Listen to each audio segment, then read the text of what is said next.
Hello, Math 3. So let's do number 5 from page 792. Okay, page 792. This is from lesson 5, unit 10, number 5. Before we do this, I'm going to remind you of something. You may not recall, but at some point you've done the a squared plus b squared equals c squared thing, Pythagorean theorem, or right triangle theorem, since Pythagoras didn't invent it. People all over the world knew about it before, but they give credit to that Greek guy, you know. In China, they know it by the Chinese mathematician who had it hundreds, if not thousands of years before. So we have a graph like this. Let me put a right triangle on here.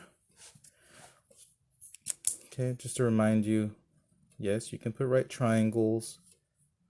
And let's make it a little bit longer. Okay. And then we can count, okay, this is 2 spaces. This one, since it goes up to here, would be 3. We want to know this guy, he's x. Here's my little box. So he's my c. He has to be. He's across from a 90-degree angle. The other ones are a, b. And you just go forward and you get your answer, right? Well, the other thing that I want to point out is that you can do the following, which you may not know or you may not remember. Like, for example, let's say there's a point right here. Let's call this point A. And point B is like way over here.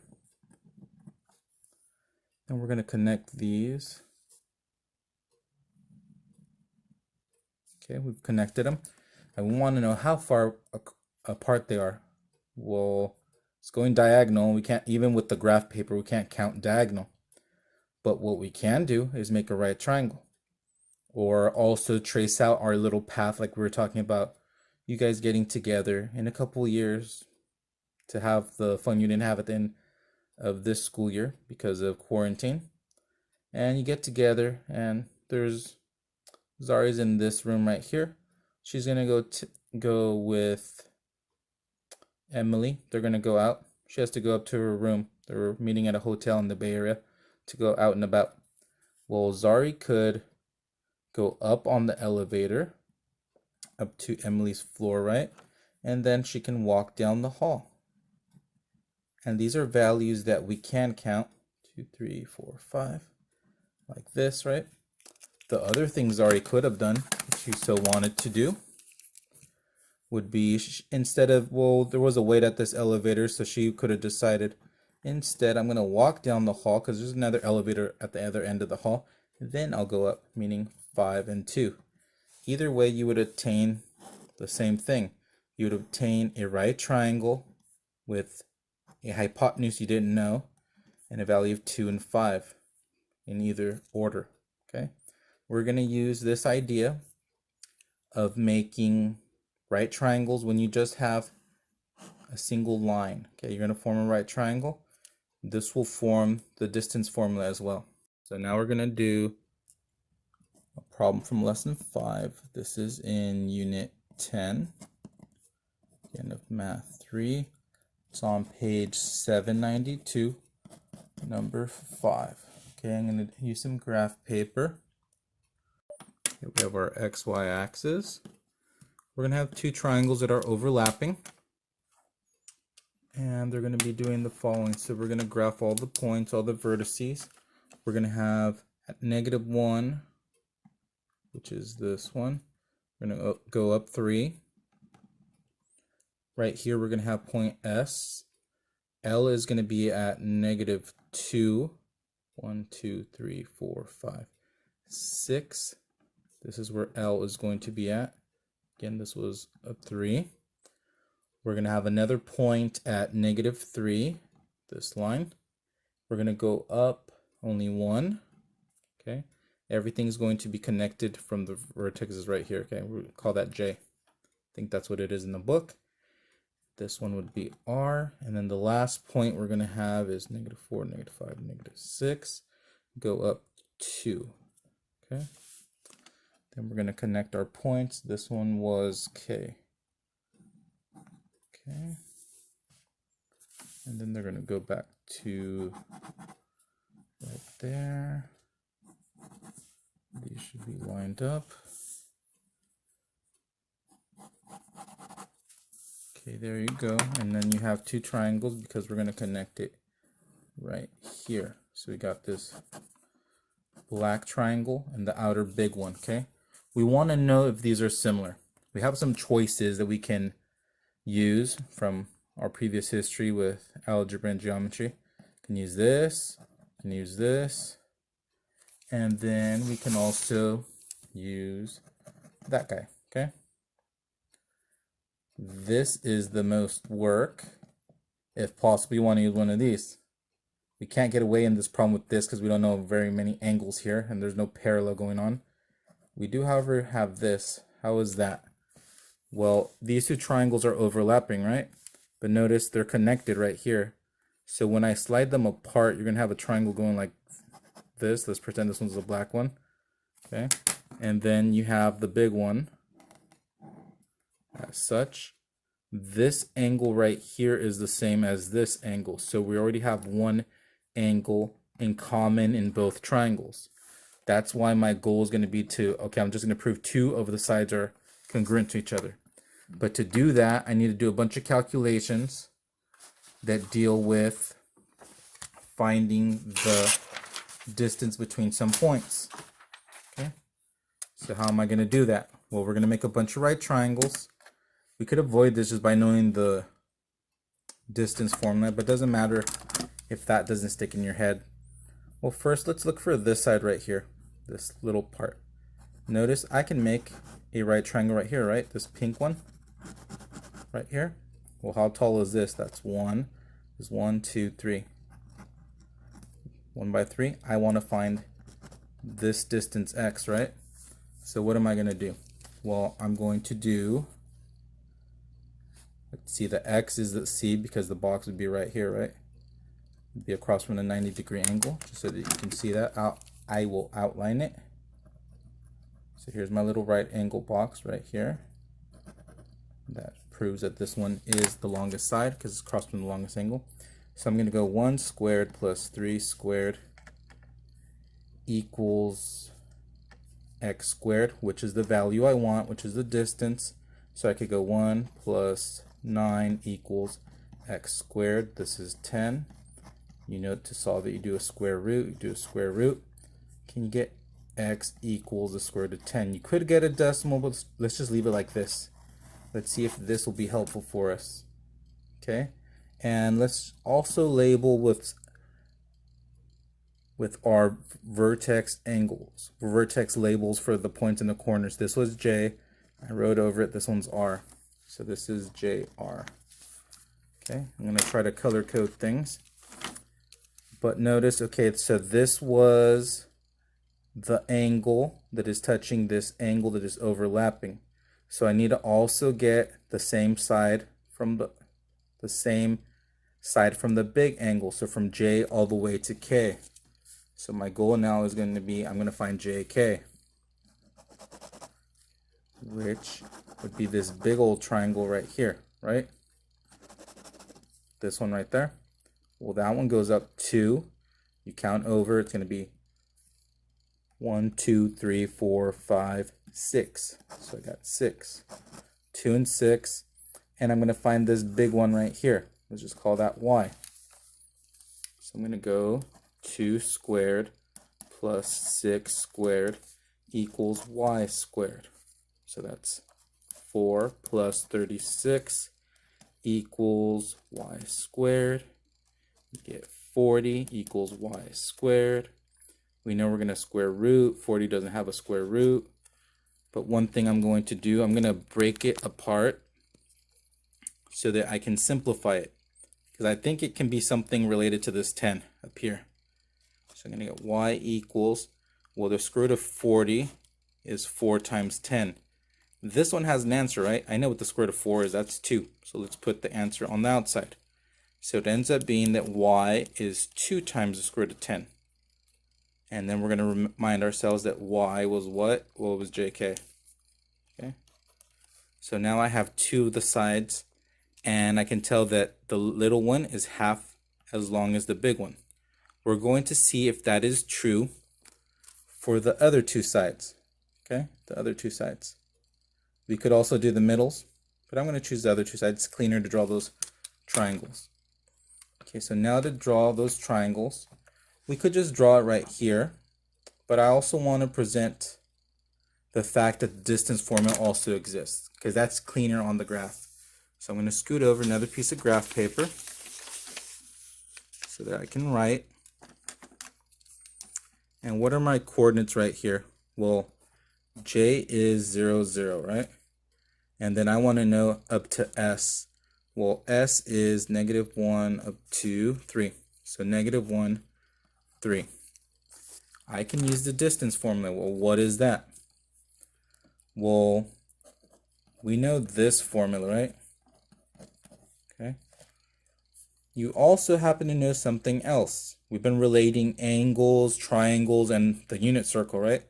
Well, what's a circle's equation? Isn't it this? Does it look sort of familiar? Where the circle would be at and the radius? Well, this can be just changed to distance. Okay, because the thing you're seeing in the book, the thing that I think Taylor or possibly Emily looked up from the guide to practice, gave them a formula where it said D equals the square root, and it had some stuff with x's, it had some stuff with y's, right? That would give you the distance. But it gave more details about the x's. Why did it do that? It did this because, well, isn't this an x? But this is also an x. And these are both, this is an x, not a y. These are both y's. We're going to call this one the first one, the first one, the second one, the second one. And then we're going to give more details over here on our distance formula. We're going to go, well, I need to subtract the x's, just like when I do the slope. And I need to subtract the y's, just like on the slope.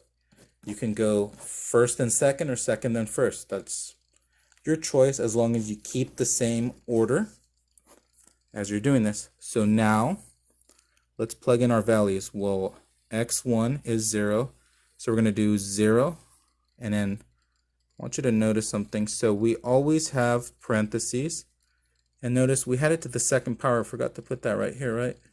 Second power, second power. There's always a subtraction sign. I'm going to switch to black so you can notice the numbers. So it's supposed to be 0 and -1. So I have to put 0.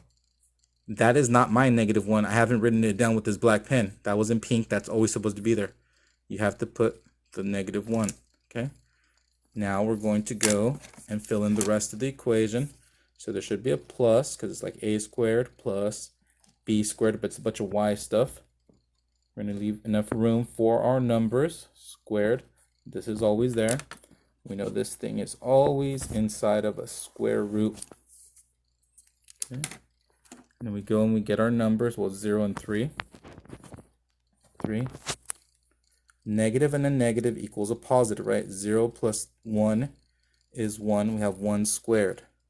Plus 0 minus 3 is -3. Put it in parentheses. Okay.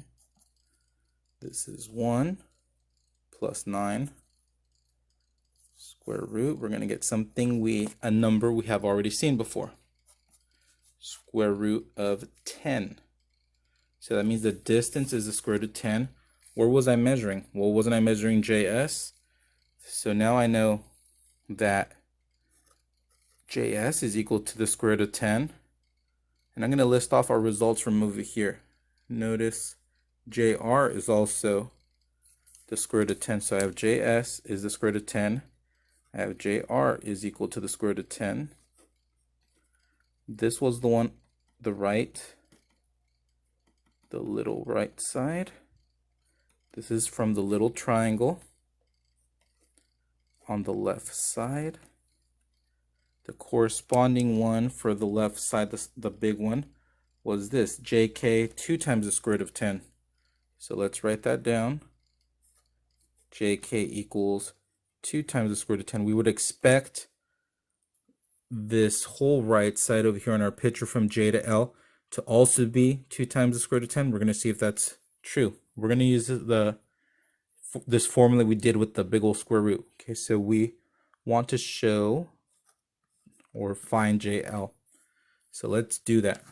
And we're going to jump to this format. All this stuff in pink, I'm going to copy over here. Let's put it in pink again. Okay, so again, how does it go? Well, we know that when we want to find the distance, or like when you're doing a squared plus b squared equals c squared, you know the last step is the square root. So let's just write that last step, but we're going to write it from the very beginning. We're doing some mental math. We know we need some parentheses. This is going to hold my x's, my a squared, plus, and don't forget about that minus. I'm doing it in pink because I'm going to switch to black. I'm going to go black and pink right now. With the minus, leave some space for the numbers. So b squared. Extend this because everything's inside. Now what are my numbers this time? Okay, so I didn't write my coordinates, so I should probably do that. I'm going to write my coordinates down for J. Well, J I already have right here. I'm going to put the other coordinate, so L goes right here. Let's count that one up. So L goes up to 6, and it lines up with the -2. So -2, comma 6. Okay, so I'm going to go 0, -2 in the first one, 0, -2, and I'm going to go 0, 6 in the other one.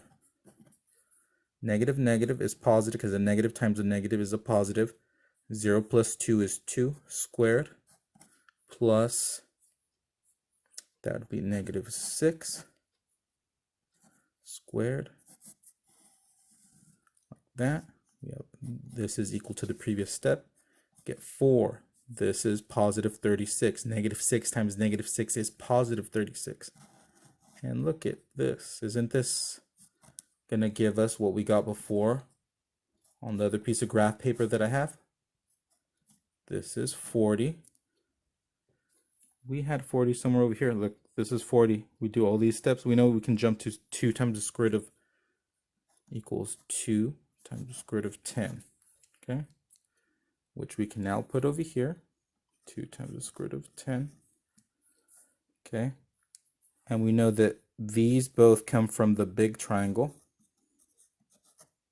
This one being the left one, this one being the right side. Okay? So we have the right, let me make sure I wrote them down correctly. Oh, the one I just wrote down was the right side. Right side.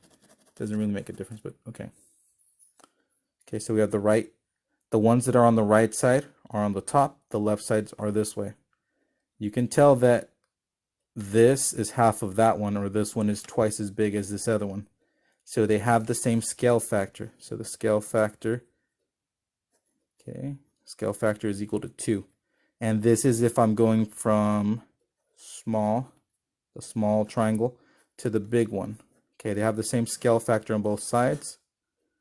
That means that if I were to just re-sketch my picture, so I have this kind of thing, right? Going on. I have this angle. It counts as an A for both triangles, for both the little and the small one.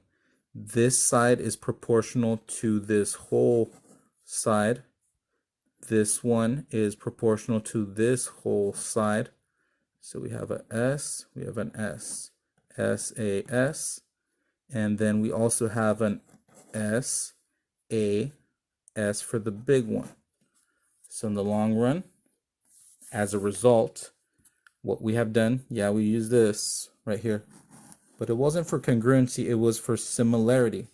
So these two triangles are similar because we have an angle that matches up in both of them, and both of the sides that sandwich it in, they're both proportional. One's twice as big as a smaller one. Okay, and we both learned that you can draw these right triangles if this makes sense to you, which hopefully it does for all of you. And then you are Math 3 people, so you should be able to go from a squared plus b squared equals c squared and progress up to being able to show the distance formula, because they did show you this from Math 1. So now let's use it.